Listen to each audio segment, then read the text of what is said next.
l'appareil après utilisation. Voilà. Donc maintenant, alors d'une part, ce qu'il faut noter, c'est que les résidus ne sont pas adhérents. Donc là déjà, on va le rincer, ça va en enlever une grosse partie. Puis ensuite, on ira le nettoyer et il suffira de passer un coup de jet un peu dynamique pour enlever les résidus restants.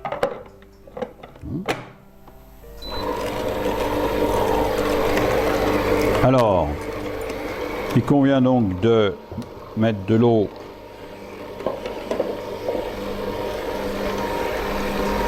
jusqu'en haut, sans faire déborder évidemment. Vous voyez que les palettes tournent et donc elles rincent l'appareil. Et donc on récupère une eau de rinçage. C'est un jus qui est fortement dilué. C'est un jus qui est fortement dilué, donc on peut le consommer. On peut également le mettre dans les plantes. C'est plein de minéraux et les plantes apprécient. On peut recommencer l'opération une deuxième fois. C'est ce qu'on fait nous en fin de journée. Nous, on va donc mettre de l'eau. Et là, pour la deuxième fois, si vous voulez, il ne faut pas bien avoir le niveau. Voilà, pour la deuxième fois, on arrête l'appareil. Et l'appareil va donc rester la nuit avec de l'eau à l'intérieur, de façon à ce que le résidu qui s'y trouve ne sèche pas. Le lendemain matin, on videra notre cuve et donc on repartira à faire nos jus.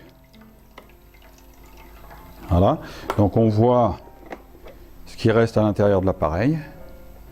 Voilà, l'appareil a été rincé. Alors il reste des résidus, hein, on va le nettoyer comme il faut, mais voilà, il y a déjà un bon travail de fait.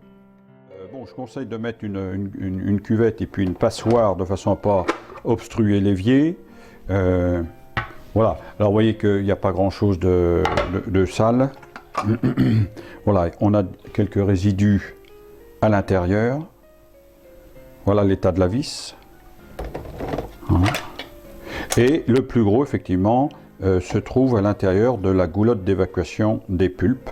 On a un petit clapet ici qu'on va enlever de façon à pouvoir faire passer le jet d'eau par l'orifice à cet endroit-là. D'accord. Voilà. Donc le plus gros, j'enlève ici.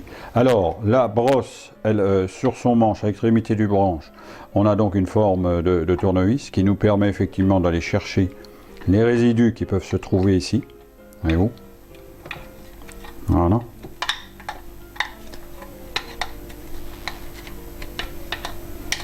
La douchette un peu énergique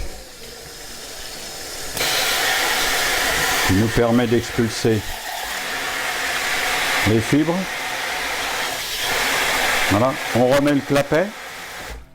Hein, sinon on aurait du jus dans les pulpes. C'est pas un drame, mais bon, on préfère voilà, perdre le moins de jus possible. Alors vous voyez, donc le filtre. Alors on peut enlever la cage évidemment,